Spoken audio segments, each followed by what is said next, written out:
louange, Père. Merci encore pour ce privilège que tu nous donnes, oh Dieu Tout-Puissant, cette soirée et ce jour. D'être là encore parmi ceux qui sont en train de te glorifier, oh Père.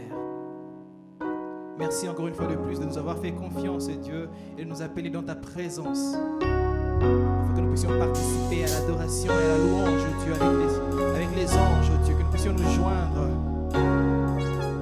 au ciel pour t'élever, toi le Dieu qui est au-dessus de tout. Nous te bénissons, Père. Merci infiniment. C'est avec notre cœur de reconnaissance que nous sommes en train de te lever et de te glorifier. Sois béni, Éternel, pour mon frère et ma sœur, ensemble réunis en esprit, Seigneur, pour t'invoquer toi, le seul, l'unique et le vrai Dieu. Béni soit ton nom à jamais. Merci Jésus. Est-ce que toi seul prenne encore la place du Maître et que tout ce qui ne confesse pas ton nom soit loin de nous, au nom de Jésus. Merci Père, car tu seras en train d'atteindre tes buts et tes objectifs que tu as assignés, Seigneur Jésus-Christ, pour la rencontre d'aujourd'hui. À toi la gloire et la louange à jamais. Au nom de Jésus-Christ. Merci Jésus. Bien-aimés dans le Seigneur, nous vous saluons encore dans le nom précieux de Jésus-Christ, là où vous êtes. Là où vous êtes en train de nous suivre dans votre chambre, dans votre salon. Nous vous disons encore une fois de plus, bonsoir. Et c'est pour nous un privilège d'être comptés parmi ceux qui sont en train de participer à ce culte ce soir. Et je peux nous dire que nous sommes vraiment les bienheureux de participer à ce culte. Nous sommes les bienheureux d'être parmi ceux que l'Éternel a appelés, a rassemblés pour sa cause. Alors là où vous êtes, juste, je vous prie, si vous êtes en train de faire une autre activité, juste de vous concentrer sur le Seigneur parce que Dieu nous appelle. Dieu nous veut encore dans ce rendez-vous de ce soir. Alors si vous faites autre chose, je vous prie tout simplement de vous focaliser, de vous concentrer sur le Seigneur juste pendant quelques instants, juste pendant ce 1h30, de vous imprégner du culte et de vous imprégner de cette présence précieuse de Dieu qu'il est en train de vous proposer ce soir. Et là où vous êtes, je vous prie tout simplement d'acclamer le Seigneur en guise de reconnaissance de sa grandeur et de sa splendeur. Nous serons en train de lever le Dieu en acclamant le Roi de gloire, même en poussant les cris de joie là où nous sommes. Jésus, tu es fidèle, tu es le Roi de gloire, nous t'élevons Jésus. Merci. Est-ce que tu peux te lever même là où tu es? Alléluia, acclame le Seigneur au rythme de la chorale, au rythme de la musique. Acclame le Roi de gloire. Jésus.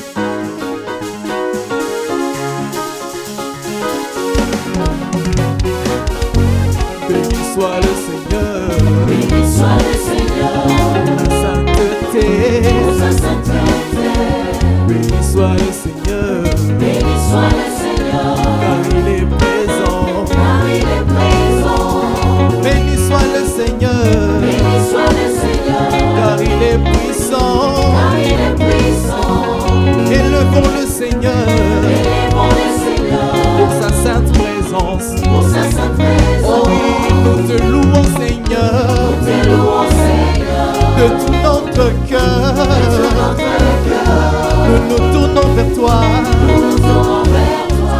Tu es notre roi, tu es notre oh roi. oui, nous te louons Seigneur, nous te louons Seigneur, de tout notre cœur, de tout notre cœur. nous nous tournons vers toi, nous nous tournons vers toi. Tu es notre joie, Tu es notre joie. acclamons le Seigneur, Acclamons le Seigneur, de tout notre cœur, de tout notre cœur. acclamons le Seigneur, Acclamons le Seigneur, car il est présent, car il est présent. glorifions le Seigneur, Glorifions le Seigneur, pour sa sainteté, pour sa sainteté. élevons le Seigneur, Élevons le Seigneur, car il est vivant, car il est vivant. oh oui, nous te louons Seigneur, Nous te louons Seigneur, de tout notre cœur, de tout notre cœur. nous nous tournons vers toi, Nous nous tournons vers toi. tu es notre joie, Tu es notre oh joie. oui, nous te louons Seigneur, Nous te louons Seigneur, de tout notre cœur, de tout notre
yo yo kumama lelo yo Yahweh nanga elongezani ya yo yo kumama lelo yo oh Yahweh nanga elongezani ya yo yo kumama lelo yo Yahweh nanga elongezani ya yo yo kumama lelo yo oh Yahweh nanga elongezani ya yo yo kumama lelo yo Yahweh nanga elongezani ya yo yo kumama lelo yo Yo kumama kumama yawe elonga nanga yo makasi nanga likama nanga yo libanga ya talo kumama elonga mukalenga wani chilobo cha lingoma mukalenga wani kumama yawe nanga kumama yawe nanga kumama yawe elonga nanga oh yo kumama yawe nanga kumama yawe nanga kumama yawe nanga kumama yawe nanga oh kumama yawe nanga oh kumama yawe nanga kumama yawe nanga oh kumama yawe nanga kumama yawe nanga kumama yawe nanga kumama yawe nanga kumama yawe nanga Où sont les cris de joie?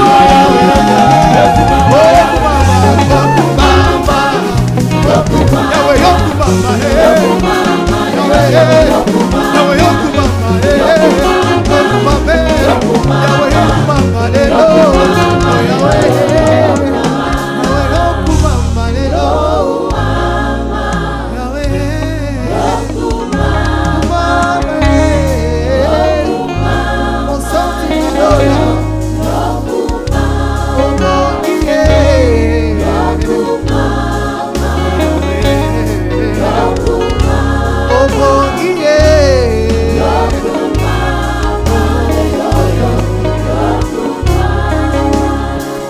Bien-aimé, adore le Seigneur et dis-lui, Seigneur, tu es digne de recevoir l'honneur et la gloire. Au kumama dans notre vie, au kumama na bomo inadiso Yesu. Dis Seigneur, uinuliwe na ubarikiwe tena maishani mwetu, parce qu'il n'y a personne de semblable à toi, Seigneur Jésus. Oh Dieu, béni sois-tu, oh Dieu, béni le roi de gloire. Nous te bénissons car tu es vivant, tu es présent, tu nous fais tellement du bien, Seigneur Jésus. Oh Père, en guise de reconnaissance, nous sommes en train de te lever et en train de te glorifier, Seigneur Jésus. Béni sois-tu, oh Dieu Tout-Puissant. Tu es digne de louange et de gloire, Père. Merci, Seigneur, ce soir, nous sommes venus encore une fois de plus pour t'élever, oh Dieu, pour te rendre honneur, gloire et louange, toi le Dieu qui est saint, le Dieu qui est au-dessus de tout, Seigneur. La terre, l'univers sont remplis de ta gloire, oh Dieu Tout-Puissant. Reçois l'honneur et la gloire, Seigneur Jésus. Merci, Seigneur. Il n'y a personne de semblable à toi, Seigneur Jésus. C'est pourquoi nous sommes en train de venir devant toi, de chanter une mélodie venue du ciel, ô Père. Avec les anges, nous sommes en train de nous joindre à eux, Seigneur, pour dire tu es saint, ô Dieu, avec un cœur sincère. Nous sommes en train de te dire, Seigneur, tu es saint, tu es digne de louange, Père. À toi la gloire, ô Dieu Tout-Puissant. Une mélodie venue du ciel. Alléluia.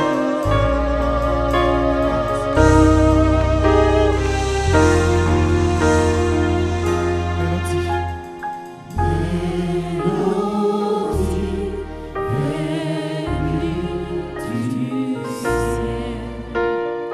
Un chant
Christ soit élevé au-dessus de tout. L'incomparable Dieu, le Saint de Saints, c'est toi.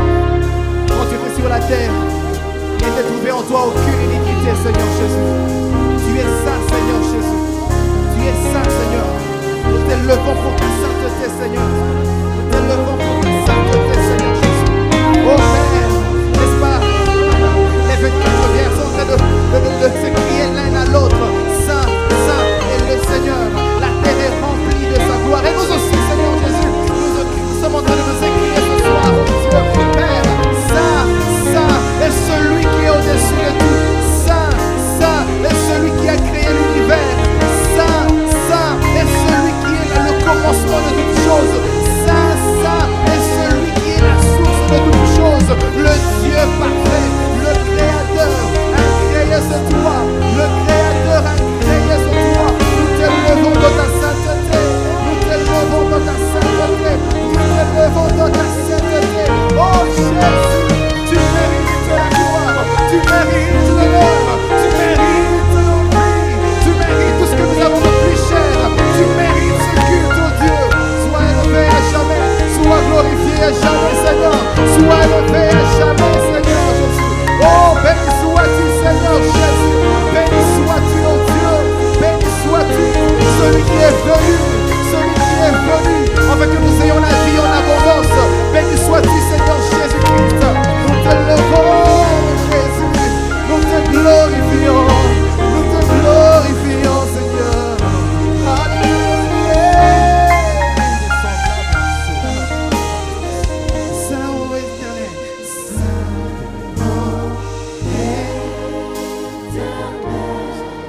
Dieu de l'univers.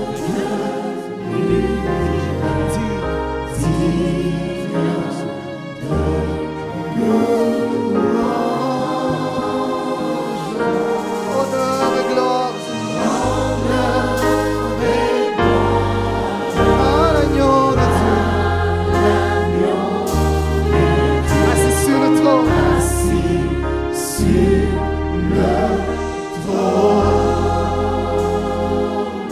Tu règnes à jamais.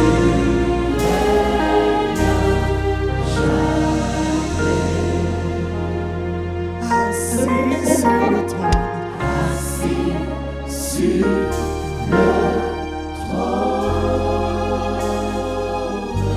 Tu règnes à jamais.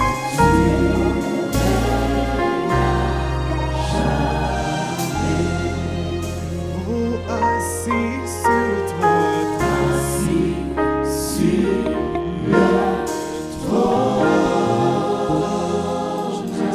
Tu règnes à jamais.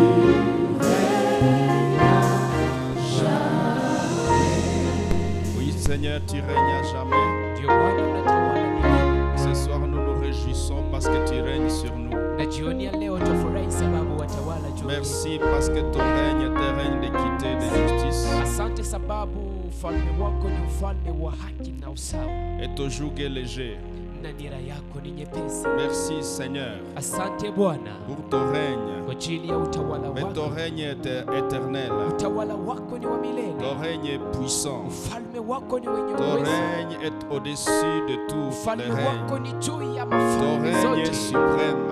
Ufalme wako Il n'y a ni pas de wenye Dieu nguvu au-dessus de kubwa. toi. Hakuna Mungu juu Il n'y a pas de yako. roi au-dessus de toi. Hakuna mfalme juu yako. Tu es le roi des rois et le seigneur des seigneurs. Wewe ni mfalme wa wafalme Et na tout Bwana genou wa bwana. fléchira. Na kila goti litakunjwa. Tout genou a toujours fléchi. Na kila goti litakunjwa kila mara. Et tout genou fléchit en ce moment Na aussi. kila goti litakunjwa kwa wakati huu Devant pia. toi et toute langue confesse que tu es Seigneur à la gloire de Dieu le Mbele Père. yako na kila ulimi unakiri kwamba wewe ni Bwana kwa utukufu Tu es wako. adorable. Unastahili kuabudiwa. Tu es adorable. Unastahili kuabudiwa. Seigneur, donne-moi une opportunité de t'écouter. Bwana, unipe fursa ya kukusikiliza. Donne-moi une opportunité d'être attentif. Nipe fursa ya kuwa Ce makini. soir, oh mon Dieu, Jioni ya leo wewe j'ai Mungu, besoin de toi. ninakuhitaji. Mon frère, pendant quelques minutes, Ndugu yangu, kwa dakika chache je voudrais t'inviter ningependa nikualike à invoquer le Seigneur. umuite Bwana. Danieli Tourna sa face vers l'éternel akageuzia uso wake mbele ya pour Mungu recourir à la kwa prière et ajili au ya jeûne. kukimbilia kwa maombi na mafungo. Qu'est-ce que tu dis à Dieu, Daniel? Unamwambia Mungu nini Danieli?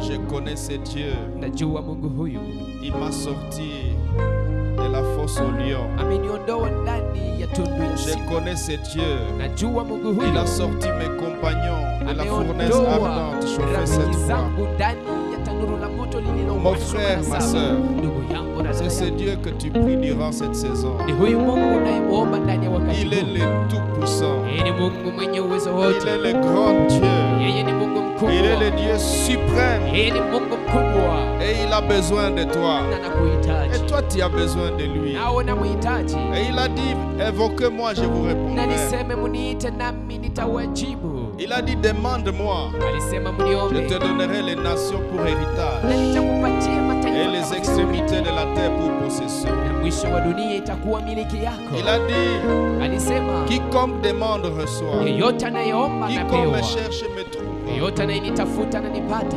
Alors prends quelques minutes. Sasa chukua dakika chache Va qu'à la prière. na uende kwa maombi. Parle à Dieu de toi. Ambia Mungu juu yako, Exprime-toi devant le Seigneur. wende kaongee mbele ya Bwana. Il t'aime. Anakupenda, Il est ton Dieu. yeye ni Mungu wako, Il est ton Dieu. Il est mon Dieu. Il est notre yeye Dieu. ni Mungu wangu, ni Mungu Seigneur, wetu. tu es mon Dieu. Bwana wewe ni Mungu wangu.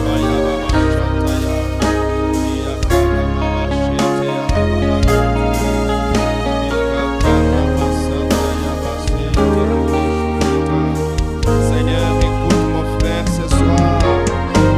Mon Dieu, écoute mon frère, écoute ma soeur, écoute les cris de ce cœur. Elle a longtemps pleuré, Seigneur. Écoute cet homme, il a longtemps gémi, Seigneur. Écoute cette femme, oh mon Dieu, elle a longtemps attendu les enfants. S'il te plaît, souviens-toi d'elle. S'il te plaît, oh mon Dieu, tu es le Dieu sensible. Tu es le Dieu sensible. Tu es sensible ce soir aussi. Écoute mon frère. Écoute ma soeur. Sikiliza ndugu yangu. Écoute ma soeur. Exauce-les, Seigneur. Tu nous as dit que nous appellerons durant cette session. Et tu nous répondras. Nous crierons et tu diras que voici. Car voici un jour auquel tu prends plaisir.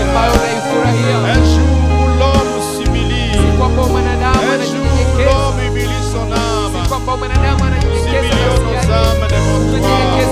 Oh Dieu, écoute-nous. Oh Dieu, écoute-nous. Exauce-nous. Exauce-nous.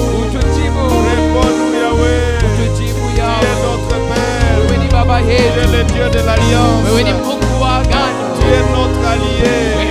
Ce que nous ne pouvons pas faire, tu le fais. Ce que nous n'arrivons pas à faire, tu le fais. Là où nous ne pouvons pas arriver, tu y arrives. Les montagnes que nous ne pouvons pas surmonter, tu nous soulèves et tu nous fais traverser. Oh Dieu, exauce mon frère. Honore ta parole dans nos vies. Honore ta parole dans nos cœurs, Seigneur. heshimisha neno lako ndani ya mioyo zetu Bwana. Wewe ni Mungu, unaweza yote, hakuna Mungu kama wewe. Wewe ni Mungu,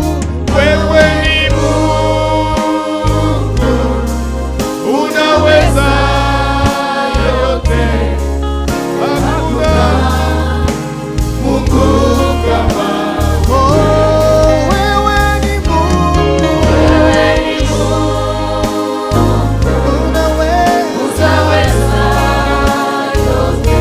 Hakuna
jioni ya leo.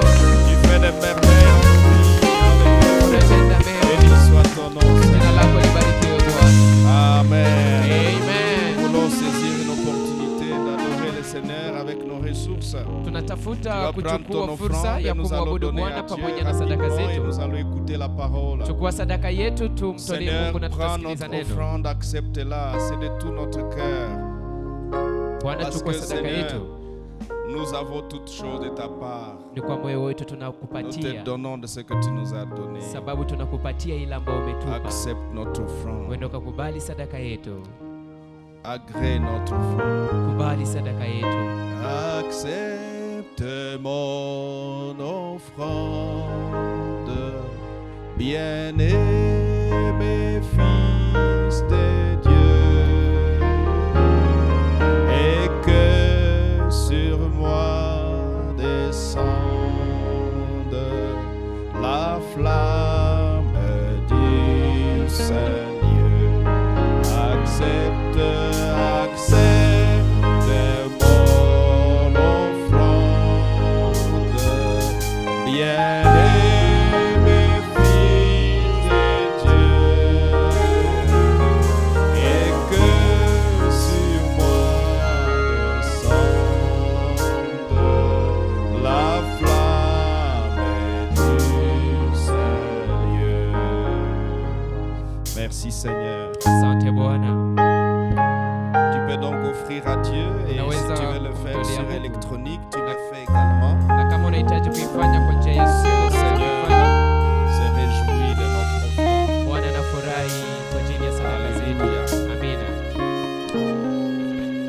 Une action de grâce. Shukurani, Nous bénissons le Seigneur tunambariki Bwana qui a béni notre frère Malinga ambaye amebariki ndugu yetu Malinga avec un enfant.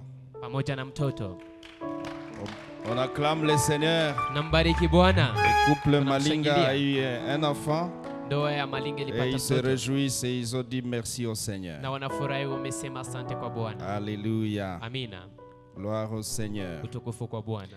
Alors, nous sommes lundi, Leo tuko siku ya kwanza, le 8e jour de notre programme tournant décisif. siku ya 8 ya mpango wetu wa kipindi hiki, Et je voudrais partager certaines choses dans la suite de notre thème. na ningependa nizungumzie mambo fulani ndani ya Rappelez-vous kuendelea de ndani ya notre mada yetu. thème. Kumbukeni mada yetu, Mon serviteur mtumishi montera. wangu atapanda. Mon serviteur montera. Mtumishi wangu atapanda. Tu peux dire avec moi, Unaweza je kusema monterai. pamoja nami, nitapanda. Dis-le avec conviction, je Sema monterai. na uhakika, nitapanda. Je monterai. Nitapanda.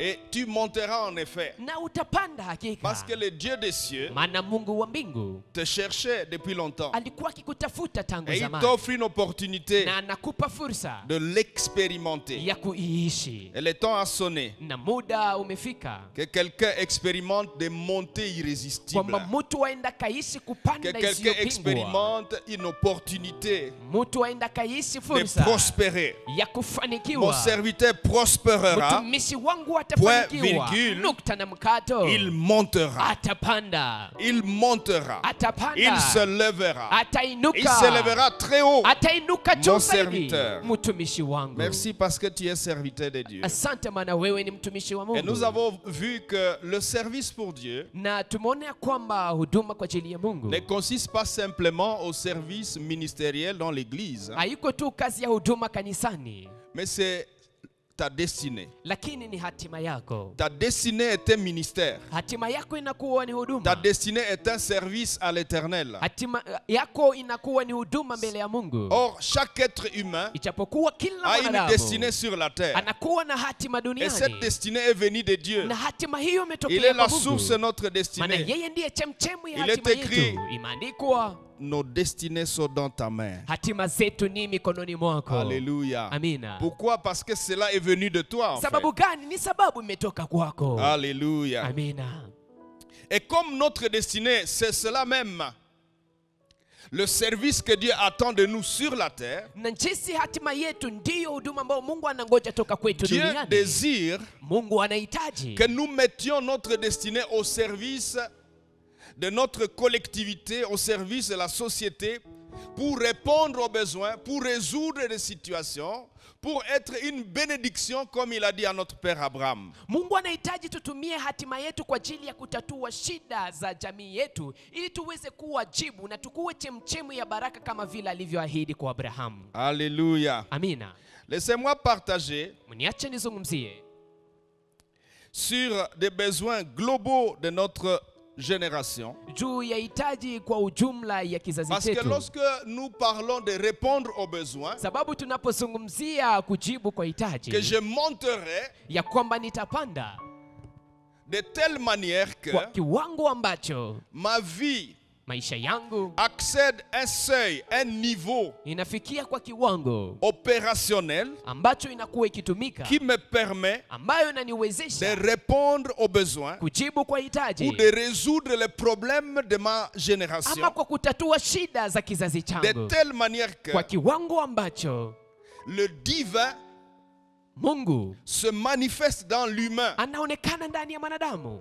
Paul dit Paulo dans anasema Galates 2:20, ndani ya Wagalatia 2:20, j'ai été crucifié avec Christ, ce n'est plus moi qui vis, nimesulubishwa na Kristo, sio mimi c'est ninayeishi Christ qui vit en moi. bali ni Kristo anayeishi ndani Ma vie mwangu. présente dans la chair, la vie par la foi au Fils de Dieu qui m'a aimé, qui s'est livré lui-même pour moi. Na maisha yangu ndani ya mwili kwa sasa na yaishi ndani ya mwana wa Mungu Il dit, ce aliyejitoa n'est kwa ajili plus moi yangu. qui vis. Anasema siye mimi C'est Christ ninayeishi qui vit en moi. bali ni Kristo C'est anayeishi le ndani divin mwangu. Ni Mungu qui vit en moi. anayeishi Et ndani nous avons mwangu. vu dans l'expérience de Paul et des autres serviteurs de Dieu dans la Bible Na tumeona ndani ya maisha ya Paulo na watumishi wengine ndani ya Biblia que quand un être humain ya kwamba wakati mwanadamu a accepté amekubali le parcours de croissance safari ya dans kukomaa l'homme intérieur, ndani ya mtu wa ndani, il a accepté amekubali que l'Éternel travaille en lui kwamba Bwana Mungu atumike pour ndani l'amener mwake kwa ajili ya dans kumpeleka les seuils opérationnels et fructueux de sa destinée. ndani ya kiwango cha kutumikia na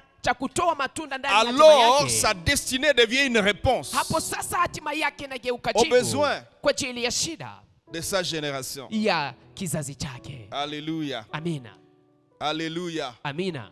On a vu Paul, Tumemwona à Paulo qui les hommes ont voulu même offrir des sacrifices. ambaye watu walitafuta hata Et kumtolea c'était de zabihu, Jupiter, ils sont allés prendre des taureaux ainsi que le peuple. na makuhani Pour walipita wakaenda kuchukua Et hata ngombe ili ce waweze gars-là, c'est kumtolea, un Dieu. ili wakisema baba huyu ni On a vu Mungu. le roi de Babylone. Tumemwona mfalme wa Babiloni Lorsque Shadrach, Meshach, Abednego wakati Shadrach, Meshach sont na dans la Abednego fournaise chauffée 7 fois. wanatoka ndani ya tanuru la moto lililowashwa Et il y mara a un saba, personnage na kuna mtu qui est là-dedans dans le feu. ambaye iko humu ndani ya moto. Et le roi vient et dit, Mfalme anakuja anasema, Shadrach, Meshach, Abednego, serviteurs de Dieu vivant, Shadrach, Meshach na Abednego, Sortez. watumishi wa Mungu wali hai, ondokeni, sortez de la fournaise, ondokeni ndani ya tanuru revenez. na njoni. Et on n'a pas vu la 4e personne sortir. Na wakuona mtu wa nne naye akitoka. Le divin était venu dedans. Mungu alikuja ndani. Ces êtres humains, Hawa wanadamu Shadrach, Meshach, Abednego, Shadrach, Meshach na ils sont Abednego suffisamment loaded, wanakuwa ils sont wamepakizwa, suffisamment remplis, de wamejazwa, telle manière que na hata le divin Mungu commence à se manifester. anaanza kujionyesha. N'est-il pas écrit dans Romains 8, 19 et suivant? Je, haiandikwe ndani ya Warumi La 8 mstari wa création même 19 na kuendelea? Soupire Biblia inasema après la kwamba manifestation des fils. ya kwamba viumbe ces vinakuwa fils, ces vikitamani filles, kwa c'est toi, shauku frère, kubwa qui kwa m'écoute. kuonekana kwa wana wa Mungu, Ce qui est na triste. wana hao ni wewe unayenisikiliza. Ce qui est triste, Inayokuwa ya c'est qu'il y a kuhuzunisha beaucoup de fils et de filles ni kwamba kuna qui sont wana encore wengi dans na le monde. binti wengi ambao wangali ndani ya dunia, qui ont des destinées, ambao wana hatima qui doivent être des réponses. ambazo zinapaswa kuwajibu, Mais ils sont sous le coup du diable. lakini wako chini ya Ils sont uongozi sous wa le shetani, joug de l'ennemi. wako chini ya nira Et ya leurs adui, destinées servent à l'ennemi. na hatima zao za mtumikia adui Certains shetani. même sont devenus chrétiens, Wamoja hata mais wamegeuka continuent à Wakristo, offrir leur destinée à l'ennemi. lakini wanaendelea kumpatia Continuent adui à hatima servir zao, l'ennemi avec leur destinée. wanaendelea kumtumikia shetani na hatima zao. Je vais vous donner des exemples. Nitawapa mifano mbili. Tu es député, Wewe ni bunge, provincial ou national. unaweza kuwa bunge jimboni ama kitaifa. Si tu ne comprends pas Kama huelewi que c'est Dieu ya kwamba ni Mungu qui t'a établi, ambaye amekushimika, tes efforts, kazi zako, ton énergie nguvu yako ne vont pas être dirigés vers les objectifs de Dieu. hazitaongozwa kwa shabaha za Mungu.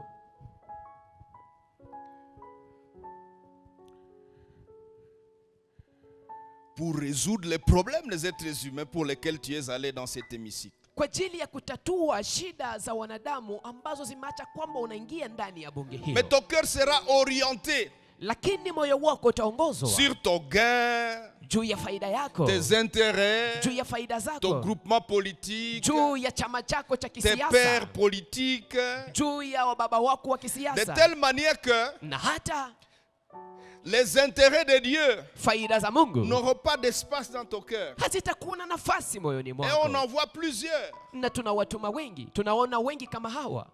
Dieu t'a donné une destinée politique. Mungu amekupatia hatima ya kisiasa, Mais elle sert à quoi? lakini yafalia kwa nini? Quel est le problème? Shida ni gani? Tu n'as pas pris conscience Au kuchukua dhamiri de ta redevabilité envers le Créateur. ya kwamba unapaswa kupana ripoti mbele ya Pas muumbaji wako, créateur de quelqu'un d'autre. hapana muumbaji wa mtu Ton mwingine, propre créateur. lakini muumbaji wako wewe mwenyewe. Écoute-moi, frère, sœur. Nisikilize ndugu na Chaque dada, être humain sur la kila terre mwanadamu est duniani redevable à l'éternel. anapaswa kupana ripoti mbele Parce ya que nous Mungu, tous, on est venus de maana l'éternel. sisi sote tumetokea kwa Que Mungu. tu sois un enfant bâtard, Uwe mtoto ambao umezaliwa Que tu sois nje ya un enfant ndoa, légitime. uwe mtoto ambaye uko halali, tu es venu de l'éternel. umetokea kwa Mungu.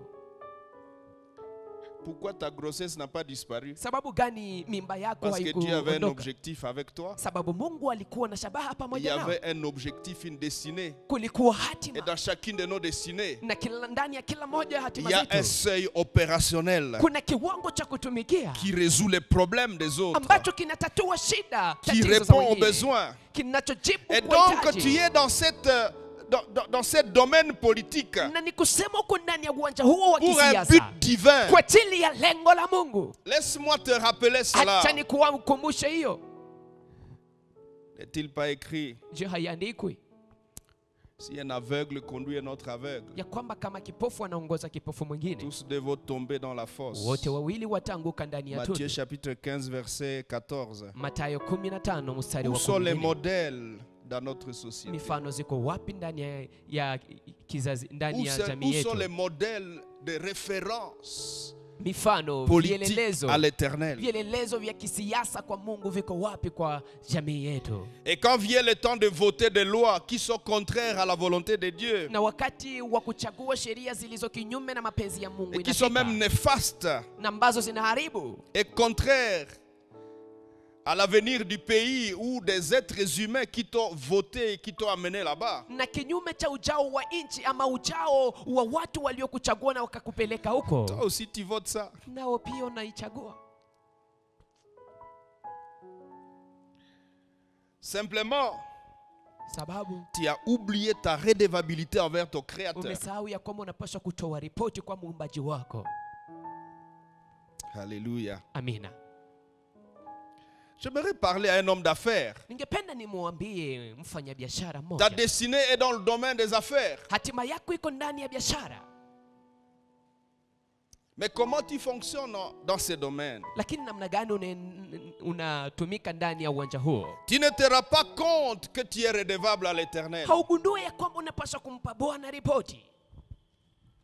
Tu vis comme si tu existes par toi-même. Unaishi kama vile unaishi kupitia wewe mwenyewe, Tu ne te rends pas compte que ton talent des affaires na ugundue ya kwamba Tes kipaji capacités chako cha biashara, uwezo qui wako t'ont hissé dans les hauteurs de la finance, ambazo zimekupandisha ndani ya nafasi za juu za pesa, ces talents sont venus de Dieu hivi vipaji vimetoka kwa Mungu qui garde ton souffle. ambaye angali nachunga pumzi yako.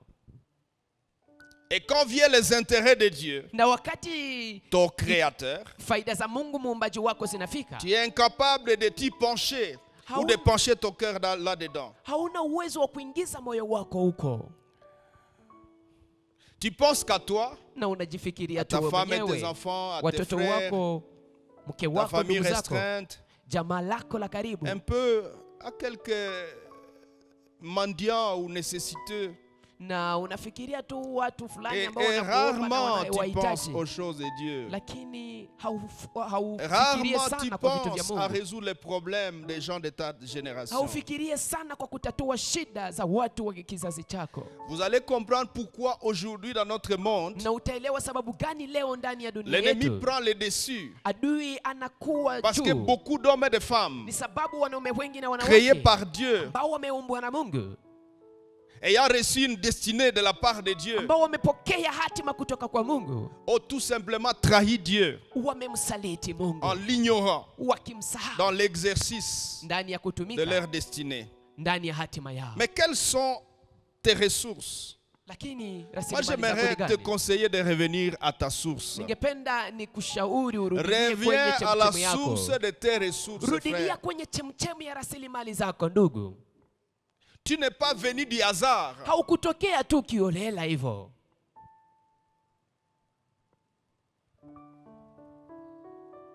Même si ton parcours a été difficile Hata kama safari yako ilikuwa ngumu et que tu t'en vantes, ce sont mes efforts.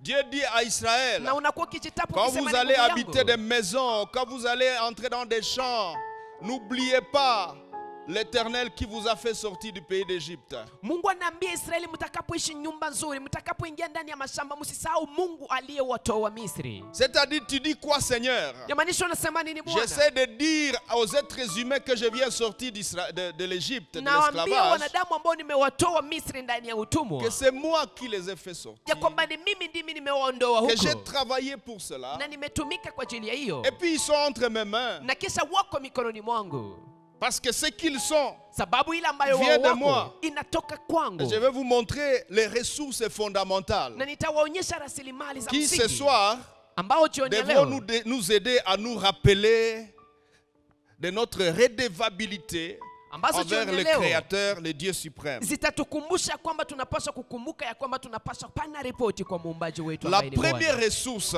Rasilimali ya kwanza que toi et moi nous avons reçue de ambao l'Éternel, wewe na mimi tumepokea c'est toka le kwa souffle Mungu de vie. inakuwa ni pumzi ya uzima. Essaie de respirer. Pima kupumua. As-tu un souffle? Je, una pumzi? Est-ce que tu peux te passer de ce souffle? Je, unaweza kuishi bila pumzi Tu peux hiyo? laisser tomber ce souffle? Unaweza kusema sitaki hii pumzi Essaie de tena? fermer ton souffle. Pima kufunga pumzi yako, Ça ne marchera pas. mambo C'est hayataenda. une grande ressource. Inakuwa ni rasilimali kubwa. Que vous soyez païen, rouge, noir, je ne sais pas quelle race, qui que vous soyez, Uwe mpagani, mwekunda, Si cette mweusi, terre- uwe wa rangi gani hapa duniani, vous avez reçu cela de l'Éternel. umepokea hiyo toka kwa Mungu. Il est écrit dans Genèse Imeandikwa ndani ya Mwanzo 2:7. Et 2 l'Éternel mstari wa Dieu 7. forma l'homme la poussière de la terre et il souffla dans ses narines un souffle de vie et l'homme devint un être vivant. Na Bwana Mungu akamtengeneza mwanadamu toka udongo na akapulizia ndani ya pua yake Il pumzi ya devint uzima, un être vivant. na kakuwa mtu aliye hai. Alléluia. Amina. Et dans 1 Corinthiens 15:45, il est écrit, c'est pourquoi il est écrit, le premier homme, Adam, devint une âme vivante. Na ndiyo maana imeandikwa ndani ya Wakorinto wa kwanza 15:45 ya kwamba mtu wa kwanza Une Adamu grande akakuwa richesse, le nafsi souffle. iliyo hai. Inakuwa utajiri kubwa pumzi. Quand la maladie vient, Wakati ugonjwa unafika, elle te vide le souffle. inakumaliza pumzi. Si Dieu décide, Kama Mungu anaamua, écoutez, sikiliza, qui que tu sois, uwe nani, dans quelque seuil social où tu es, hata umekuwa umefikia ngazi gani ya dans quelque kijamii, domaine de la vie où tu sois, hata unakuwa ndani ya uwanja tu as gani wa un souffle maisha, reçu de l'Éternel, le unakuwa Dieu na suprême. pumzi ambayo umetoa kwa Mungu, Et tu ne pourras jamais échapper à ça. na hauwezi kupita pembeni ya hiyo. Lorsque le corona est arrivé, Wakati korona ilifika, j'ai entendu un chef d'État dire à une entreprise de fabrication de véhicules, nilisikiliza rais mmoja wa nchi General Motors, akiambia, je crois, il dit, à partir de maintenant, fabriquez les respirateurs. akaambia kampuni moja iliyokuwa ikitengeneza magari, akawaambia kuanzia sasa mtengeneze vyombo vya C'est-à-dire kupumulia le ndani. souffle dans les corps des hommes. Ni kusema pumzi ndani ya Le souffle est en train de s'éteindre. Souffle. Pumzi iko naenda, pumzi. Faites quelque chose. Fanyeni kitu. Et le corona a tué beaucoup de gens Na korona iliwaua watu wengi parce qu'il est parti là où fonctionne, dans la machine où fonctionne le souffle de l'homme. Sababu ilienda ndani ya mashini ambao pumzi ya mwanadamu inakuwa ikitumikia. Alléluia. Amina. La deuxième ressource dont nous avons besoin d'être redevables à Dieu, Na rasilimali ya pili ambayo unapaswa kutukumbusha kwamba C'est tunapaswa notre pana corps. ripoti kwa Mungu notre corps, ni mwili wetu. ton corps. Mwili wako. Une ressource indispensable pour que tu sois là sur la terre. Inakuwa rasilimali ambayo ni ya muhimu sana ili uwe hapa duniani. Souviens-toi Kumbuka de la source de tes ressources. chemchemu ya rasilimali Je suis en train zako. de vous parler des ressources fondamentales de notre existence. Niko na uambia juu ya rasilimali za C'est msingi za kuwa c'est sur kwetu. base de ces ressources Na ni kwa ajili ya que hizi nous nous rasilimali reposons ambapo pour produire, tunaanza pour exercer notre destinée, ambazo tunaweza kutumia kwa pour kutumikia produire des kwa richesses kutumia hatima yetu na kuleta utajiri et pour faire quelque chose sur la na terre. kwa ajili ya kufanya kitu duniani. Notre corps. Mwili wetu.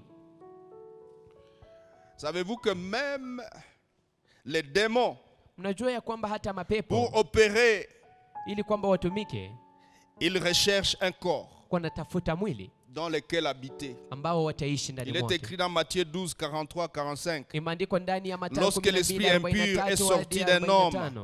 il va par les lieux arides cherchant du repos et il n'en trouve point. Alors il dit, je retournerai dans ma maison où je suis sorti. Et quand il arrive, il la trouve vide, balayée et ornée. Il s'en va et il prend avec lui 7 autres esprits plus méchants que lui. Et ils entrent dans la maison et ils s'y établissent. Et la dernière condition de cet homme est pire que la première. Et il en sera de même pour cette génération méchante, dit la parole. Amen. Vous Neno la- voyez, frères et sœurs, Unaona ndugu na dada, le corps que nous avons est une grande richesse. mwili ambao tunayo inakuwa ni utajiri C'est une mkubwa, grande ressource inakuwa rasilimali de la kubwa part de l'Éternel. kutoka kwa Mungu. Même quand les scientifiques Hata wakati wanasayansa essayent d'aider les êtres humains à mettre au monde in vitro, wanapima kuwasaidia wanadamu kuzaa kupitia vyombo, ils prennent le corps qui existe. wanachukua mwili Ils ambao prennent les uko. matériaux qui existent de la part de Dieu. Wanachukua vyombo ambavyo Ils essayent de mettre vinaishi ça kupitia ensemble Mungu dans na des wanapima machines. kuviweka pamoja Et ndani ya lorsque l'être mashine, humain vient de là, na wakati mwanadamu anatokea humo, c'est pas la machine qui l'a créé. siyo mashini iliyomuumba. Nous sommes redevables, frères. Tunapaswa kupana ripoti ndugu, Notre corps. mwili wetu. La troisième ressource, Na rasilimali ce ya sont les tatu potentiels naturels reçus de Dieu. inakuwa ni uwezekano wa asili ambao tumetopokea kutoka kwa Et ces Mungu, potentiels naturels révèlent na hii uwezo ya asili inaonyesha l'orientation mwelekeo que Dieu a édictée à notre destinée. ambao Mungu alitayarisha kwa ajili ya hatima yetu. Je vous ai toujours dit, la RDC, Nimeshawaambia kila mara ya kwamba Jamhuri de ya par Kidemokrasia ses ya Kongo, multiples potentiels, kufuatana na utajiri mwingi ambao inayo, révèle inaonyesha wito wa Les Kongo. potentiels qui sont au Congo Utajiri ulio Kongo révèlent l'appel ou la mission ou le service que Dieu attend du Congo. inaonyesha wito ama kazi ambayo Mungu anangoja kutokea Kongo. Alléluia. Amina, Alléluia. amina. Et l'auteur, la quatrième ressource, Na rasilimali ya ine c'est la tête, ni kichwa, les muscles ni mishipa et l'environnement. na mazingira. Avez-vous vu quelqu'un qui n'a pas de tête? Je, umeshaona mtu ambaye hana kichwa? C'est un corps qui marche sans tête. Ni kiwiliwili inayotembea bila kichwa. La tête, Kichwa, les muscles mishipa et l'environnement. na mazingira. Quatrième ressource Rasilimali de la nne part de l'Éternel. kutoka kwa Mungu. Et cette ressource, Na rasilimali hii, frères et sœurs, ndugu na dada, constitue inakuwa le capital initial que Dieu a donné à chaque être humain. inakuwa uwezo wa kwanza ambao Mungu amempatia kila mwanadamu. Écoutez-moi, frères et sœurs, Nisikilize ndugu na dada, l'auteur de toutes ces ressources, mwenyeji wa hii des rasilimali ressources zote, de base pour ton existence sur la rasilimali terre, za msingi kwa ajili ya kuwa kwako duniani, c'est l'Éternel. ni Bwana Mungu. Si tu crois ça, dis Amen. Kama unayamini sema Merci amina. Seigneur. Asante Bwana, Tu es la source de mes ressources. maana wewe ni chemchemi Et ya quiconque a rasilimali ces zangu. quatre choses Na yeyote anayekuwa na mambo peut haya yote nne exécuter quelque chose sur la terre. anaweza kufanya kitu hapa duniani. Quiconque a ces quatre ressources fondamentales Yeyote anayekuwa na hizi peut rasilimali nne za travailler pour msingi produire d'autres ressources. anaweza kutumika ili aweze kuleta rasilimali Tu peux zingine. aller sur la terre Unaweza enda duniani pour convertir ton environnement kwa ajili ya kugeuza mazingira en yako d'autres ressources. inakuwa rasilimali nyingine. Mais si tu manques ces quatre ressources, Lakini ukikosa hii rasilimali tu nne n'existes pas ici. hauko hapa.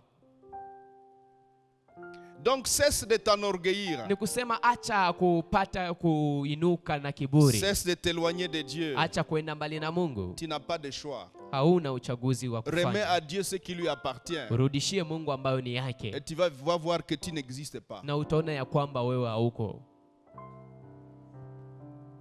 Remets à Dieu ce qui lui appartient. Urudishie Mungu ile ambayo ni yake. Nous sommes tellement remplis du moi. Tunajaa sana umimi, Je suis quelqu'un. niko fulani. Oui. Ndiyo, Ce qui fait de toi quelqu'un, ile inayokufanya c'est uwe d'abord les fulani ressources fondamentales ici. ni kwamba ni kwanza hii Ce ne rasilimali sont pas les za choses que msingi. tu as accumulées dans l'environnement. Sio vitu ambavyo umevipata ndani ya Et mazingira, l'environnement dans lequel Dieu t'a placé na mazingira ambayo Mungu est amekuweka aussi ndani venu de l'éternel. nayo umetoka kwa Mungu. Il est écrit que Imeandikwa les dieux qui n'ont pas créé les cieux et la ya terre kwamba wa miungu ambao partent de wakuumba mbingu na du dunia ciel et de dessous la terre. waondoke mbinguni Le na Dieu des duniani, cieux, maana Mungu wa mbingu S'il veut te vider de la terre, kama anahitaji kufukuze il duniani, récupère ses ressources fondamentales. anachukua tu ile rasilimali zake za msingi. Alléluia. Amina. Tu es sorti de la terre, Umetoka ndani ya il udongo, va juste récupérer cette terre-là atatoa tu ile et udongo remettre sur la terre. na anairudisha kwenye Et puis dunia, c'est fini avec toi. na kisha mambo inakwisha pamoja nao. C'est pourquoi il est écrit tremble devant Na l'éternel. ndio maana auteur. imeandikwa tetemeka mbele ya Bwana Mungu wako. Alléluia. Amina. Si tu désires Kama unahitaji que ta destinée kwamba hatima yako serve au plus haut point itumike kwa hali ya juu et serve le plus grand nombre, na itumikie watu wengi, Dans wahudumie ta watu wengi génération, ndani ya kizazi chako, retourne à la source de tes ressources. rudi kwa chemchemu ya rasilimali zako. Amen. Amina. Amen. Amina. Tu peux acclamer le Seigneur. Unaweza kumshangilia Le Bwana. psalmiste a dit, je te loue Seigneur. Na Moi, je suis une créature merveilleuse. na mwimbaji wa Zaburi anasema na kuabudu Bwana na kusifu Bwana sababu mimi ni kiumbe Alléluia. kizuri. Amina. Alléluia. Amen. Maintenant, mon frère, ma soeur, Sasa ndugu yangu na dada yangu, quels sont les motivateurs ni nini vitu du choix vinavyokusukuma, divin sur un homme? vinavyosukuma chaguo la Mungu juu ya mwanadamu?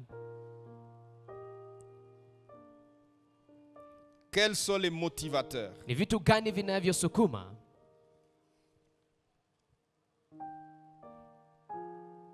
Bwana sifiwe. Amina. Avant de parler de ce qui motive Dieu à te choisir dans ceci et non dans cela, Mbele ya kuzungumzia kinachomsukuma Mungu akuchague ndani ya permettez-moi de hiki na hapana partager ndani ya kile, sur les grands besoins globaux de Dieu, muniruhusu kwanza nizungumzie pour juu lesquels ya Dieu nous hitaji envoie sur la kubwa terre, za Mungu ambazo zinaacha Mungu anatutuma duniani, domaines dans lesquels Dieu nous destine uwanja ambamo ndani mwake pour Mungu être une solution, pour être une anatutayarishia réponse. ili tuweze kuwa jibu, ili Trois tuweze kuwa grands suluhisho. domaines Uwanja tatu kubwa des besoins globaux de notre génération. za hitaji kubwa za kizazi chetu. Le premier grand domaine, Uwanja wa kwanza mkubwa c'est la connaissance de Dieu inakuwa ni kumjua et la connexion avec Dieu, na kuungana na Mungu ainsi que l'entretien du corps, c'est-à-dire de l'église du Seigneur. na kulinda mwili wa Bwana C'est-à-dire, ama kanisa la Bwana. Yamaanisha il y a trois grands domaines de besoins quand nous parlons de monter à un seuil où ta vie va répondre à des besoins. Il y a trois grands domaines de besoins. Ni kusema tunapozungumzia kwamba maisha yako itapanda kwa kiwango ambacho nakuwa jibu kwa hitaji. Et ce premier domaine, na uwanja wa kwanza wa hitaji c'est le domaine du ministère, des choses du ministère, inakuwa kwanza ni vitu vya huduma, de l'entretien spirituel des êtres humains. ni kuwalinda kiroho wanadamu. Dans Ephésiens 4, 11 à 13, vous allez voir cela, il est écrit, il a donné les uns comme apôtres, prophètes, pour le perfectionnement des saints en vue de l'œuvre du ministère. Ndani ya Waefeso 4:11 hadi 13 utaona ya kwamba aliwachagua wamoja kama mitume, manabii, wainjilisti, wachungaji na walimu kwa ajili ya kuwatengeneza wa Kristo. Le deuxième domaine dans lequel il y a des besoins auxquels il faudra répondre, que Dieu a prévu que je vous envoie sur la terre pour répondre à ça. Uwanja wa pili ambao umeacha kwamba Mungu anachagua watu na wanatuma duniani kwa ajili ya kujibu hiyo. C'est le domaine de l'entretien de la vie décente et agréable de l'homme sur la terre. Ni hii uwanja wa kulinda maisha ya mwanadamu duniani. Laisse-moi te dire que Dieu est intéressé à ton bien-être sur la terre. Acha nikwambia kwamba Mungu anakuwa akitamani sana kukua kwako vizuri duniani. Alléluia. Amina. Et la réponse à ces besoins, na jibu kwa pour les hitaji êtres humains ambao wanadamu que Dieu affecte dans ce domaine, Mungu anawatuma ndani ya uwanja huu, c'est ceux que Dieu a affectés dans le domaine séculier ni wale ambao Mungu amewatuma ndani ya uwanja wa kidunia et qui accomplissent leur destinée na ambao wanatumia hatima yao avec référence à l'Éternel, wakimwangalilia mfano kwa Mungu, en obéissant aux principes de l'Éternel, leur source, wakitii kanuni za Bwana Mungu ambaye ni chemchemu yao, notre Créateur. muumbaji wetu. Dans Ephésiens 4:12, il est écrit Ndani ya Waefeso 4:12 le perfectionnement des saints kwa ajili ya kutengeneza en watakatifu vue de l'œuvre du service. kwa ajili ya kazi ya huduma. C'est-à-dire, Yamaanisha, frères et sœurs, le corps de Christ ndugu na dada, mwili wa Kristo n'est pas seulement composé des pasteurs, des évangélistes et des docteurs. haiundwe tu na wachungaji wa injilisti Cette na walimu. catégorie des êtres humains Hii aina ya wanadamu sont affectés dans le domaine, le premier domaine spirituel pour l'humanité. wanatumwa ndani ya hii uwanja wa kwanza ambao ni uwanja wa kiroho kwa ajili ya Mais il ulimwengu. y a une deuxième catégorie des êtres humains Lakini kuna ingine aina ya pili ya wanadamu que Dieu affecte dans le domaine de la prise en charge ou du bien-être de l'être humain sur la terre. ambao Mungu anawatuma ndani ya kuhudumia wanadamu ndani ya kukua kwao vizuri duniani. Et tout cela Na hiyo yote constitue le corps. inaunda mwili, Il constitue les saints. inaunda Il y a watakatifu. des hommes d'affaires saints, Kuna kuwa des wafanyabiashara députés watakatifu, saints, kuna kuwa mabunge des watakatifu, administratifs saints, kuna kuwa wafanyakazi ndani ya ofisi des paysans watakatifu, saints, kuna kuwa des walimaji ambao agriculteurs saints, walimaji ambao ni watakatifu, des pasteurs saints, wachungaji watakatifu, saints, watakatifu, saints. Le watakatifu perfectionnement des kwa saints ajili ya kutengeneza watakatifu en vue de l'œuvre du ministère. kwa ajili ya kazi ya quel huduma. ministère? Huduma gani? En vue de l'œuvre de l'exercice de leur destinée. Kwa ajili ya kazi ya kutumia huduma yao, L'exercice hatima de leur yao, destinée kutumia hatima yao pour répondre aux besoins kwa ajili ya kujibu de kwa leur hitaji génération. ya kizazi chao. L'exercice de l'appel de Dieu sur leur vie Kutumika wito wa Mungu juu ya maisha yao pour jouer un rôle important sur la terre. kwa ajili ya kutumika kazi iliyo muhimu duniani. Alléluia. Amina. Alléluia. Amina. Le troisième domaine des besoins, Uwanja wa tatu wa hitaji c'est le besoin du leadership social pour le développement intérieur de l'être humain. ni hii hitaji ya uongozi wa jamii kwa ajili ya kukomaa kwa mtu wa ndani. C'est le troisième domaine des besoins. Inakuwa ni uwanja wa tatu wa hitaji, Et ce besoin consiste na hii hitaji hii inahusu à élever le niveau de conscience et la qualité de vie intérieure des êtres humains kuinua hali ama kiwango cha dhamiri na hali ya maisha ya ndani ya wanadamu, pour les rendre dirigeables sur la terre. ili kwamba wafanyike kamba wanaweza kuongozwa duniani. Vous savez, vous Mnajua, pouvez avoir un leadership de haut niveau, etc. unaweza kuwa na uongozi wa juu sana na kadhalika, Mais si ce leadership lakini kama uongozi huu n'aide pas les êtres humains haiwasaidie wanadamu à devenir des personnes dirigeables, wakuwa watu ambao wanaweza ongozewa, tu vas échouer. utashindwa. C'est pourquoi quelqu'un a dit Ndio maana mtu mmoja il est akasema plus facile d'être leader de chèvres que des êtres humains. ni rahisi kuwa mwongozi wa mbuzi kuliko kuwa mwongozi wa wanadamu.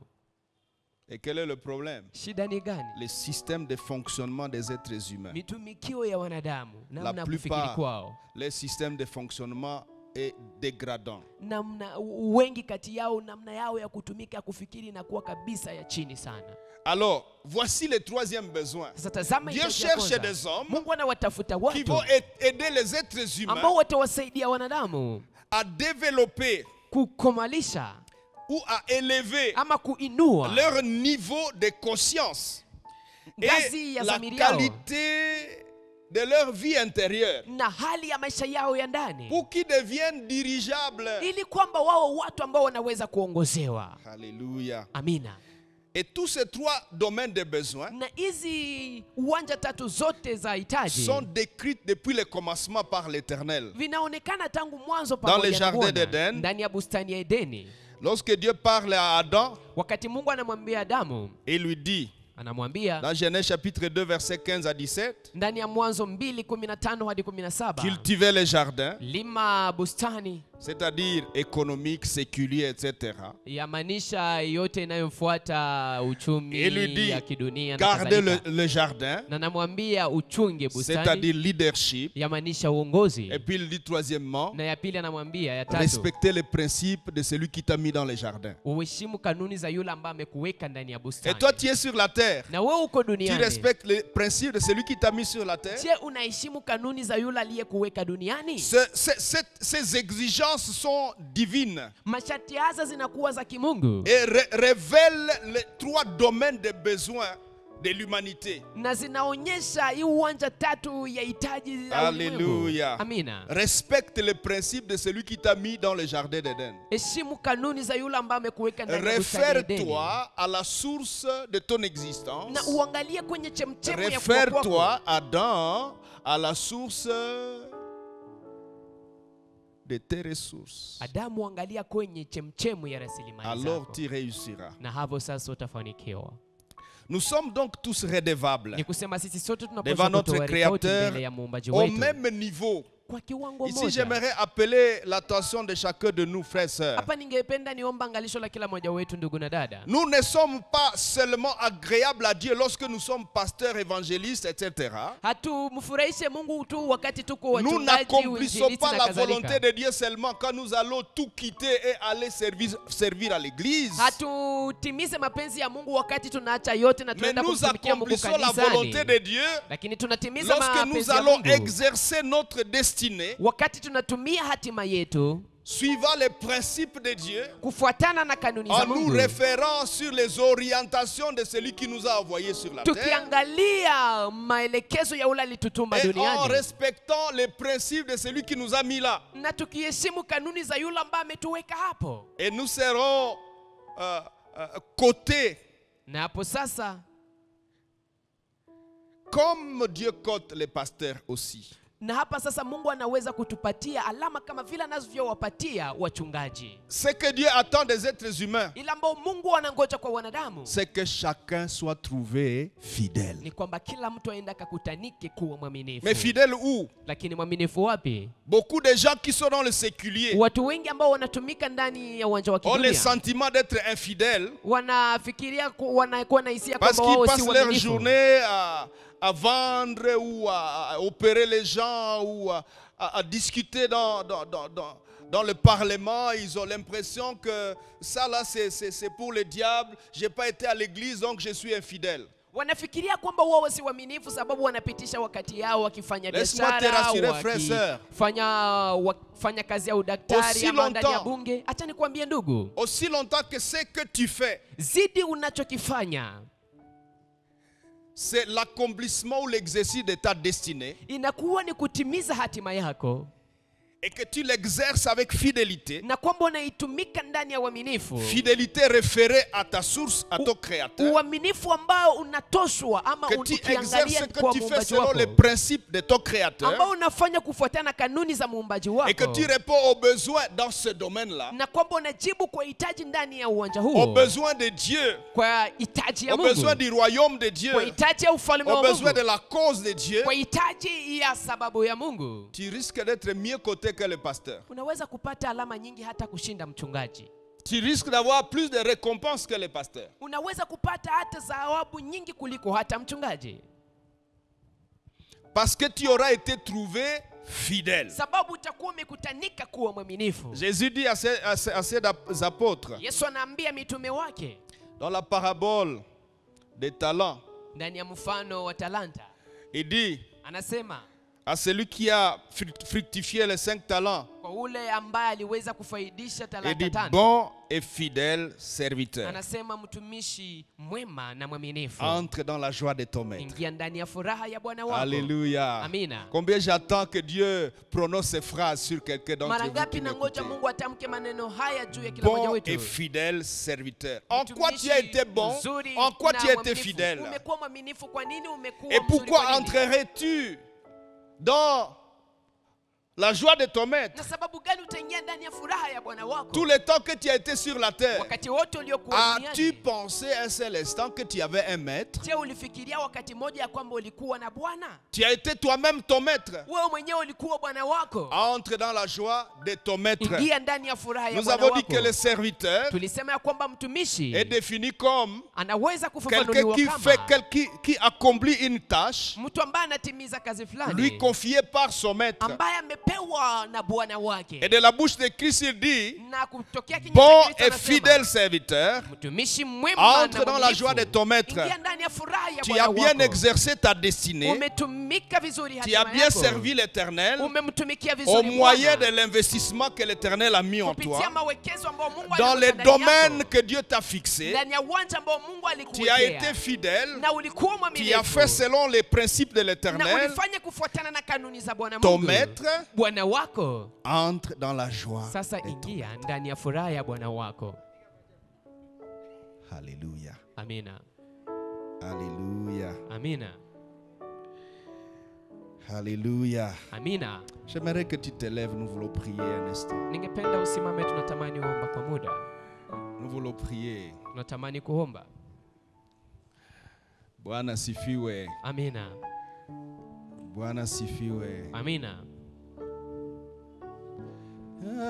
Hakika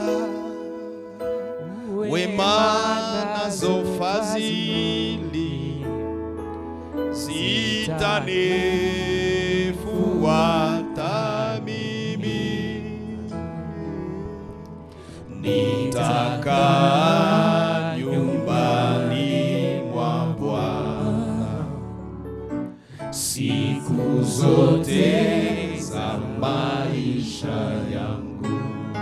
Hakika, hakika wema nazo fadhili Zitanifuata zitanifuata mimi, oh, nitakaa nitakaa nyumbani mwa Bwana siku zote siku zote za maisha yangu. Bien-aimé, Mpendwa, le temps vient muda unakuja où tu vas habiter avec le Seigneur pour l'éternité. ambao utakaa pamoja na Bwana kwa milele. Cela dépendra Na hii de la italingana manière na namna dont tu as servi ambao l'Éternel, ulimtumikia dont tu Bwana, as été serviteur de ambao l'Éternel sur ulikuwa la terre. mtumishi wa Bwana hapa Nous duniani. venons de parler de 3 domaines. Tumemaliza kuzungumzia uwanja tatu. J'aimerais te donner l'occasion Ningependa nikupe de fursa revenir à l'Éternel. ya kumrudilia Nous Bwana. voulons faire une première prière. Natamani kufanya ombi la kwanza, Elle s'adresse à 2 personnes. na inakuwa ikiendea La watu mbili. première personne, Mtu wa kwanza,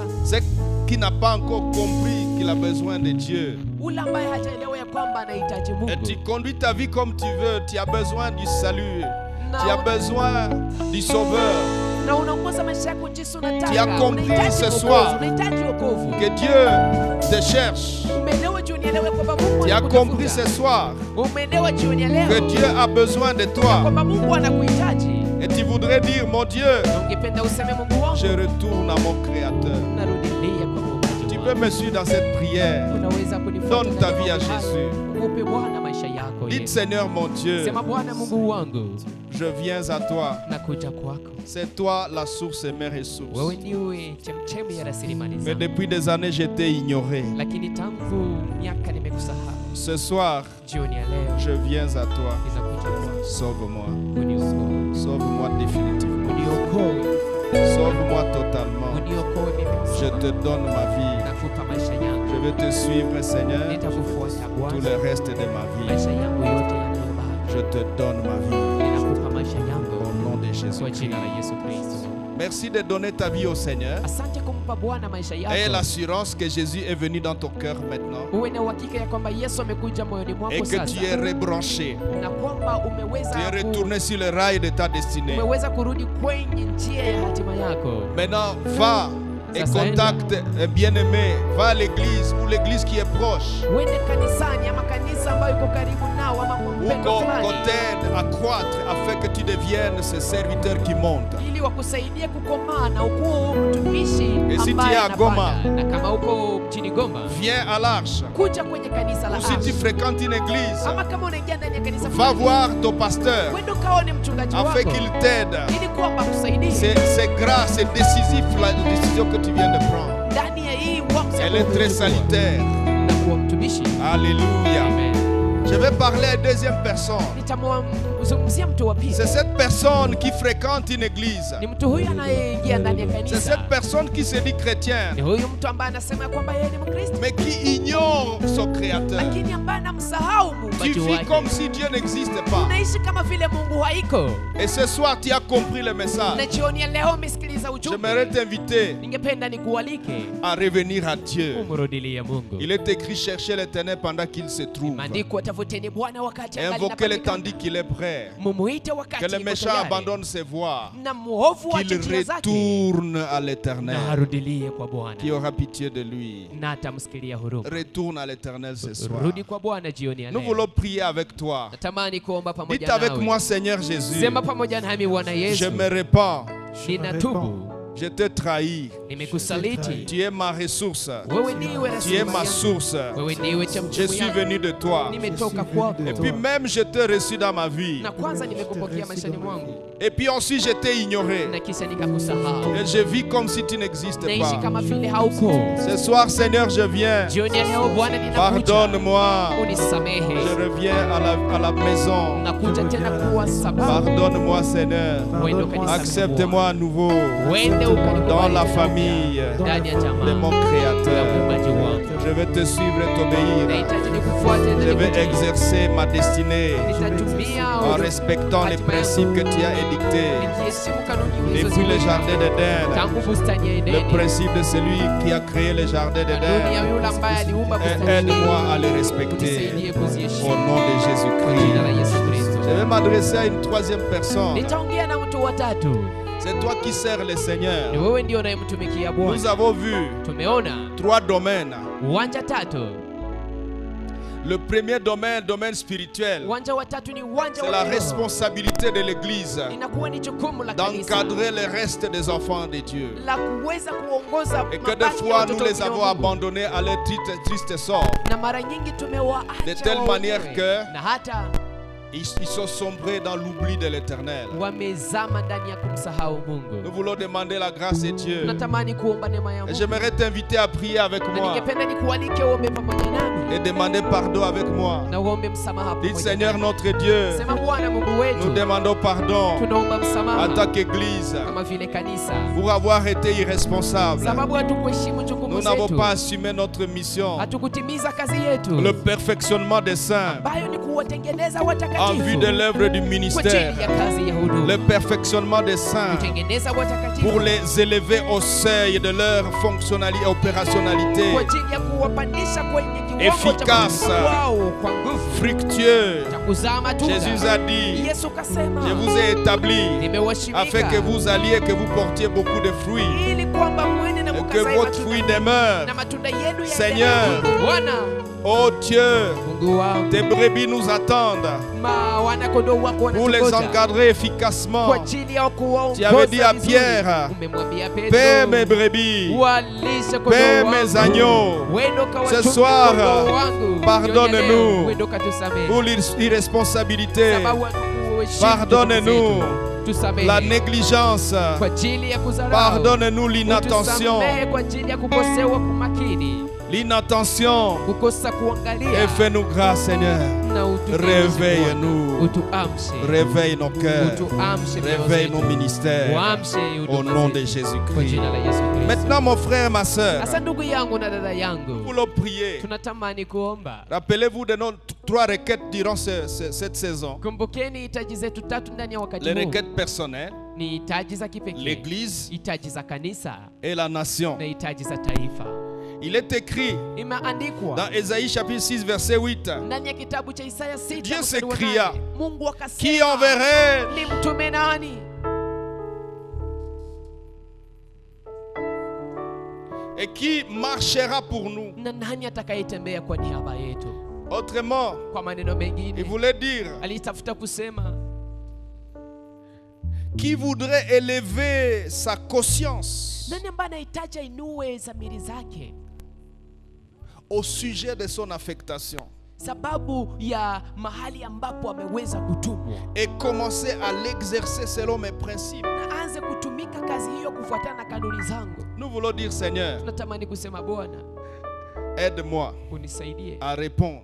kujibu. Ésaïe répondit, Isaya me akajibu, voici, mimi huyu envoie-moi. Bwana, unitume. Lève la main là où tu te trouves, nous voulons Nyosha prier mkono mahali ensemble. ulipo, tunatafuta kuomba pamoja. Nous levons nos mains, nous disons, Seigneur Jésus, Nyosha mikono yetu na tunasema, Bwana Yesu, donne-moi unipe de connaître mon domaine d'affectation kujua uwanja ambao umenituma ndani, et de prendre conscience na nichukue de ce que dhamiri tu attends de moi. ya ile ambao unangoja kutoka Tu cherches kwangu. quelqu'un Unatafuta mtu à envoyer. ambao utamtuma, Oh, tu as déjà prévu depuis l'éternité japokuwa umetayarisha tangu les milele destinées hatima que tu as affectées à chacun de nous. ambazo umempatia kila Mais nous mmoja n'avons wetu, pas pris conscience lakini hatukuchukua de dhamiri ton appel za wito et nous wako, avons marché na tumetembea loin de notre appel, mahali ya wito où wetu, nous avons livré notre appel ambapo tumetoa wito wetu à l'avantage de l'ennemi. kwa ajili ya kumfaidia Ce adui. soir, Jioni ya nous te leo demandons grâce. tunakuomba neema, Donne-nous la conscience. tupe dhamiri, Et dans l'église, na ndani ya kanisa mon sauveur et mon Dieu,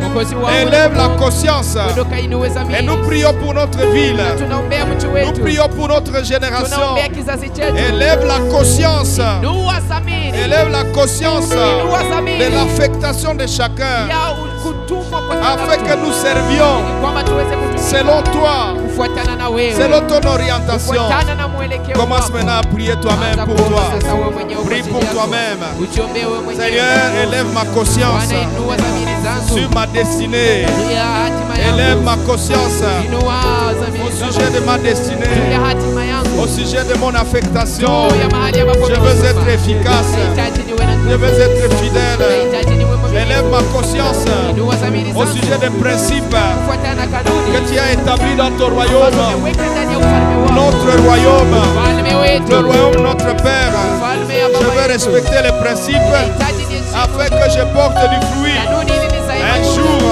Siku moja j'aimerais que tu dises, ningependa useme, bon et fidèle serviteur, mtumishi mwema entre na dans la mwaminifu, joie de ton maître. ingia ndani ya furaha ya Oh Bwana Dieu, ma wako. forteresse, aide-moi. Ewe mwamba wangu, Touche ma na conscience. uende ukaguse dhamiri Touche zangu. ma conscience. Gusa dhamiri zangu Au nom de kwa Jésus. jina la Yesu. Nous prions encore ensemble. Dites, Naomba Seigneur tena mon pamoja, Dieu, sema Bwana Mungu wangu, donne-moi de répondre à ton appel nipe kujibu kwa wito wako dans mon domaine. ndani ya uwanja wangu. Je tâtonne Ninakuwa dans nikipapasa différents papasa domaines, ndani ya uwanja fulani ne fulani, sachant pas nikuwa nisijui lequel est le mien. ya wapi ndio yangu. Mon Dieu, Mungu wangu, donne-moi de répondre nipe kujibu à mon appel, kwa wito wangu dans le domaine exact ndani ya uwanja où tu me veux. mahali ambapo Si c'est dans la politique, kama ni ndani ya si siasa, c'est dans la profession, kama ni ndani ya kazi, si c'est dans le ministère, kama ni ndani ya huduma, si c'est dans les affaires, kama ni ndani ya oh Dieu, Mungu wangu, aide-moi à répondre. unisaidie kujibu. Qui t'ai crié, qui enverrai-je? Nitamtuma nani? Je réponds ce soir, Najibu jioni ya leo, me voici, mimi huyu, envoie-moi. unitume. Seigneur, Bwana, me voici, mimi huyu, envoie-moi. unitume. Nitume mimi Bwana, nitume mimi Bwana, nitume mimi Bwana, nitume mimi Bwana, nitume mimi Bwana, nitume mimi Bwana, nitume mimi Bwana, nitume mimi Bwana. Commence à prier, demande à Dieu de t'envoyer. Anza kuomba, mwambie Mungu Envoie-moi, akutume. Seigneur. Seigneur Jésus, j'ai besoin Envoie-moi, de toi, Jésus. Seigneur. Envoie-moi, Seigneur, dans mon domaine. Voici, Seigneur Jésus. Envoie-moi dans mon domaine, Seigneur. Je veux répondre aux besoins. Ma génération a besoin. Ma génération est dans les besoins. Ma génération est dans les besoins. Donne-moi d'entrer dans mon domaine efficacement. Je veux répondre aux besoins. Je vais trouver des solutions. Je vais apporter des solutions que tu as investies dans ma destinée. Tu as investi en moi. Seigneur, je ne vais pas gaspiller mes jours. Mes jours sont précieux. Tu as dit, le temps est court, mais le temps se volatilise. Voici des années passent. Oh mon Dieu, donne-moi de répondre. Donne-moi de répondre. Envoie-moi dans mon domaine. Au nom de Jésus-Christ, aide-moi à mettre en valeur le capital confiance que tu m'as adressé. Tu m'as mis confiance en moi, en mes confiances, ses talents, ses ressources, ses grâces, ses capacités. Tu as mis en moi confiance. Oh, m'a signé la respiration, le corps, la tête, les muscles, l'environnement. Mais Seigneur Dieu, aide-moi à les rentabiliser à partir d'aujourd'hui. Aide-moi, Seigneur. Au nom de Jésus-Christ, nous voulons prier pour l'Église. Tunatamani kuombea kanisa. Il est écrit, Imeandikwa la création, Romains 8:19, Warumi 8:19, attend avec ardent désir la révélation des fils de Dieu. uumbaji unangoja kwa shauku kubwa Les fils de kufunuliwa Dieu kwa dans wana wa chaque Mungu. domaine. Wana wa Mungu ndani ya kila uwanja. Pas les fils de Dieu seulement à l'église. Hapana wana wa Mungu tu Les fils de kanisani, Dieu dans tous les domaines. bali wana wa Mungu ndani ya uwanja wote. Le monde attend Ulimwengu unangoja la manifestation, kuonekana, l'apparition kutokea de ces fils de Dieu, kwa wana wa Mungu des hao. hommes d'affaires fils de Dieu, Wafanyabiashara des ambao chefs ni d'État wana wa fils de Mungu. Dieu, Waraisi ambao ni wana wa Mungu. des premiers ministres fils de Dieu, Waziri wakubwa ambao ni wana wa Mungu. des généraux fils de Dieu, Majemadari ambao ni wana wa Mungu. des êtres humains fils de Dieu. Wanadamu ambao ni wana wa Mungu. Le monde les attend. Ulimwengu inawangoja. Et nous voulons prier Na tunatamani et dire, kuomba. Seigneur, Na tuseme Bwana, tes fils wana wako doivent apparaître wanapaswa dans kuonekana l'église. ndani ya kanisa. Prions pour l'église. Tuombee kanisa. Seigneur, nous prions. Nous sommes en train de venir. Élève l'église. Recommandons ton Manifeste l'église. Jésus-Christ, ton Dieu. Manifeste l'église. Rocher de notre salut. Manifeste l'église. Manifeste l'église. Aujourd'hui, oh Dieu, l'église, c'est le rassemblement de tes fils. L'église, c'est le rassemblement local de tes fils et filles. Oh mon Dieu, manifeste tes fils dans la génération. Manifeste tes fils dans cette génération. Au nom de Jésus-Christ. Fais de moi, Seigneur, partie prenante de ces fils que tu vas dévoiler, de ces fils que tu révèles. Au nom de Jésus-Christ Nazareth, nous avons ainsi prié. Il est écrit. Imeandikwa.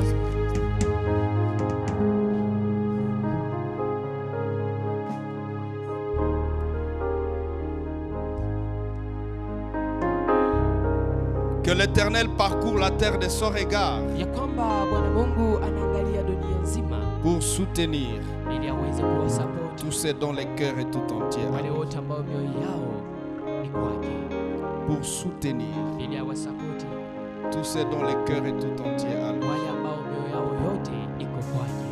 Frères et sœurs, Ndugu na dada, l'Éternel cherche Bwana Mungu anatafuta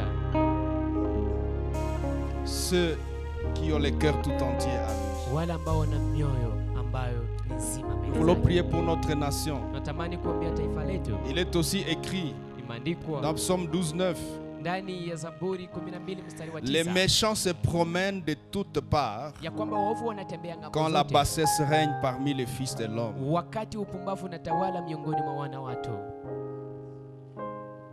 Dieu cherche des hommes et des femmes Mungu anatafuta wanaume na dont wanawake le cœur est tout entier à Dieu. ambao mioyo zao zote ni za Mungu. Nous voulons prier pour notre nation et dire, Seigneur, Tunatafuta kuombea taifa letu na tuseme, élève dans notre nation inua ndani ya nchi des yetu hommes et des femmes qui ont le cœur tout entier à wanaume na toi, wanawake ambao wana mioyo afin iliyo que les nzima mbele méchants zako, ili kwamba cessent waovu de se promener librement waache kutembea kwa uhuru, et que le Dieu des cieux na kwamba Mungu wa mbingu protège notre nation aenda kalinde taifa letu de ces trois ennemis. na hawa maadui tatu. Le premier ennemi, c'est le diable Adui wa lui-même. kwanza ni shetani yeye Le mwenyewe. deuxième ennemi, Adui ya pili c'est les mauvais Congolais, inakuwa ni mkongomani que la Bible mbaya appelle les méchants. ambaye Biblia Et inamuita le mwovu. troisième ennemi, Na adui wa c'est la tatu convoitise internationale. inakuwa ni tamaa ya Lève-toi là où tu te kimataifa. trouves, frère et Simama sœur, mahali ulipo ndugu na dada, et prions pour notre nation. na tuombee Seigneur taifa notre letu. Dieu, nous venons à toi dans le nom de Jésus-Christ. Toi qui cherches des hommes et des femmes dans cette nation, dont le cœur est tout entier à toi, nous te prions de les susciter dans tous les domaines. Dans le domaine de l'Église, suscite des hommes et des femmes qui ont le cœur tout entier à toi. Oh mon Dieu, et qui vont soutenir. Il est écrit, l'Église est la colonne et l'appui de la vérité, qui vont soutenir la vérité. Il est écrit, quand les méchants s'élèvent, chacun se cache, mais quand ils périssent, la justice monte. Seigneur mon Dieu, élève des hommes. Ce soir nous t'implorons, ce soir nous te supplions. Souviens-toi de cette nation, souviens-toi de cette nation. Visite, oh Dieu, tous les mauvais Congolais. Visite-les pour les attirer à toi. Pardonne-leur, Seigneur. Pardonne-leur ce soir et attire-les à toi. Il est écrit, personne ne vient à toi si le Père ne les attire. Attire-les à toi. Et je prie, Seigneur, pour tous les beaux Congolais, élève-les, manifeste-les, élève les beaux Congolais au nom de Jésus-Christ et délivre notre nation de la puissance et le joug du diable et du monde des ténèbres au nom puissant de Jésus-Christ. Prie le Seigneur, frère et sœur. Prie pour la nation.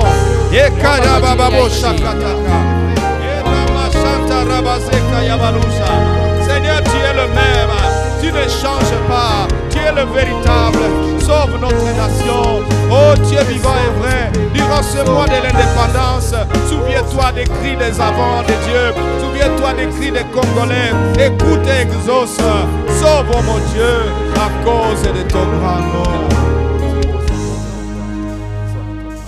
Alléluia. Amen. Nous acclamons très bien le Seigneur. Tunashangilia vizuri Nous Bwana. sommes à la fin de notre culte. Tuko kwa mwisho wa ibada Et yetu. nous rappelons rapidement quelques communiqués, Na programmes. tunakumbusha haraka Demain, matangazo mardi fulani. et mercredi, Kesho siku ya pili na siku ya tatu nous suivons le programme de nos cellules tutafuata mipango ya shirika selon zetu nos responsables de départements et de cellules. kufuatana na waongozi wa vikundi Et le vyetu jeudi, na wa nous nous shirika zetu. retrouvons online à Na 19h30. siku ya ine tunakutana online pa saa moja Et unusu vendredi jioni. et samedi, Siku ya tano na siku ya sita nous nous retrouvons à 19h. tunakutana pa saa moja kamili ya Mais le jioni. jeudi matin à 5h30, Lakini siku ya ine asubuhi tu pa peux saa aussi écouter une portion qui nous a été accordée sur Sauti ya Injili.